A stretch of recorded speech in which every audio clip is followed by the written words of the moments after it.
Hi. So in this video, we are going to learn exactly how to write a perfect cold email that converts a stranger to a customer. But this is not going to be anything about best practices or tactics or hacks.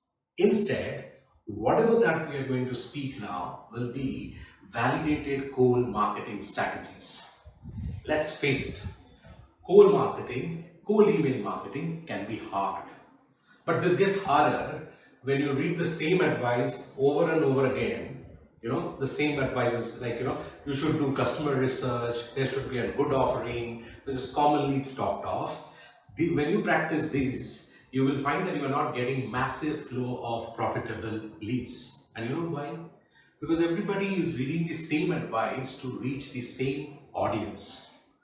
And this gets off when you use validated email marketing strategies, because in the experiments, this has been validated. When we do these experiments in the lab, you understand, and so when you use those strategies, you end up experiencing a high conversion rate and more profitable leads. So now let's start. I wish you all have heard, you all know about Harry Potter. We all have heard about them. And the most fantastic part of this is that in Harry Potter's story, it was Harry Potter book series which skyrocketed the career of J.K. Rowling. But what most of us don't know, I think quite a few might be knowing, is that in 2004, this author of this wildly successful book was accused of stealing the content from Adrian Jacobs' book, The Adventures of Willy the Wizard.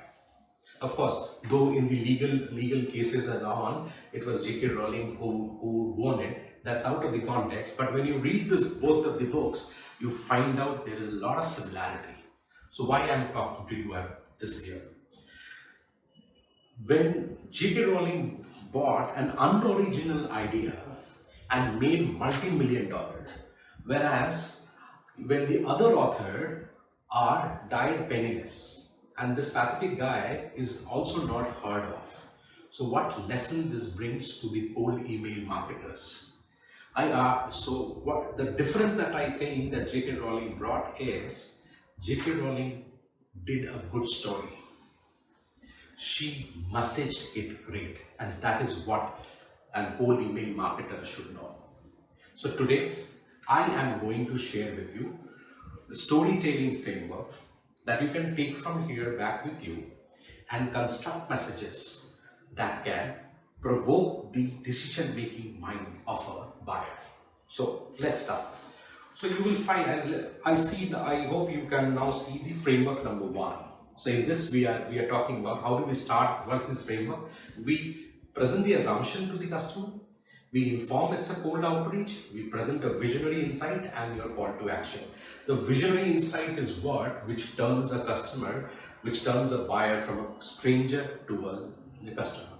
So this is a case study where we are taking an example that you are a financial services company, you are into mutual fund and insurance and equity, that is the space. It's a very mature market and there are a lot of players, and how do you differentiate yourself? So let's go. Hi Raviji.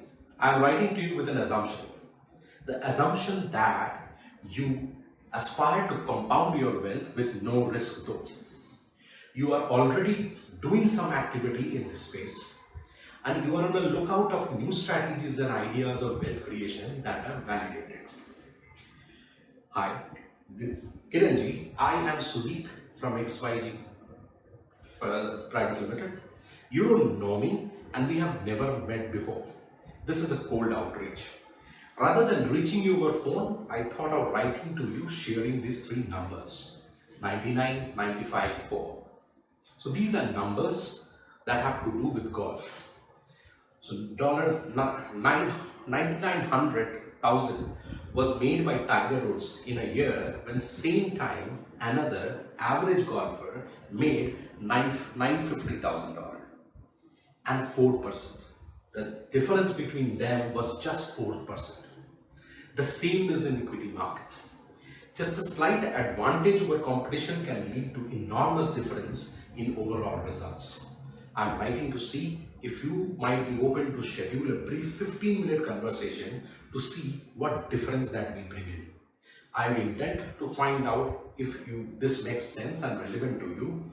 Let me know either way if you are open to talk in these lines or not. So what is the science behind it? How it is going down? We will talk about this later, but you can carry on this one of this framework. The second framework that I wanted to share with you. This is visionary insight. At first, who are you, and call to action. Here again, we are presenting the same product and services using the framework number 2. Dear Raviji, like coding skills or HR skills, to master the finance management skills, we need to learn theoretical skills for 4 years and then learn by doing it and making mistakes. In the course of learning, we will make a lot of mistakes and thus monetary losses. Without such capabilities, we should not manage our own money. Raviji, you might think that why I am saying all this to you. And even if I talk to you this, I know that the trend will not reverse. I'm a finance coach. And my profession and belief system is to inspire me to share the common mistakes of money management. And then we have it, right? We have the next clause that this is the call to action. Are you open for a conversation or not? We will go to the science of these things in the next video. Number 3, the framework number 3. This is you do a slight personal research on the customer. Then you present who are you. You present a peer story here. The story is where the visionary insight will come, and then call to action. So, dear Raviji, now this time let's assume that you are an EdTech company and you are targeting working professionals to do some executive management or certain that similar type of course. We have taken this in. All these can be replicated in every mature market, whether you are in digital marketing, services, mobile app development. So I start this. Dear Raviji, I was researching about you and I can see that you are a senior technical manager in HCL Tech. I see that you have an impressive career graph to date. Raviji, I am Sudeep, so and so. You don't know me, we have not met, this is a cold outreach. I'm writing to you to share a story of another senior technical manager a year ago I met. Though he came up with this career to the mid-level and at a good speed, he started feeling suffocating thereafter. As he talked more and more, the colleagues at the similar level in his office, he felt more concerned. He words it is as at mid-level in tech space, the career growth is very stagnating. Raviji, you might think why I am saying all this to you. I want to share with you how these executives amplified their career growth out of this stagnancy. Are you curious to know more about this? Can we schedule a 15-minute discussion? Let me know either way if this is something you are open to or not. So, these are the 3 frameworks which I wanted to share with you today. Do let me know if you want to apply it in certain specific industry of yours and you are not getting a visionary insight. In my next email, we will also take some ineffective emails and what we mean by ineffective and effective. So you can do an experiment yourself to the same audience. You use an ineffective email and an effective email and you will see the difference in the conversion ratio. So if you want to have that video notification of ineffective email, please do subscribe to our video. Thank you.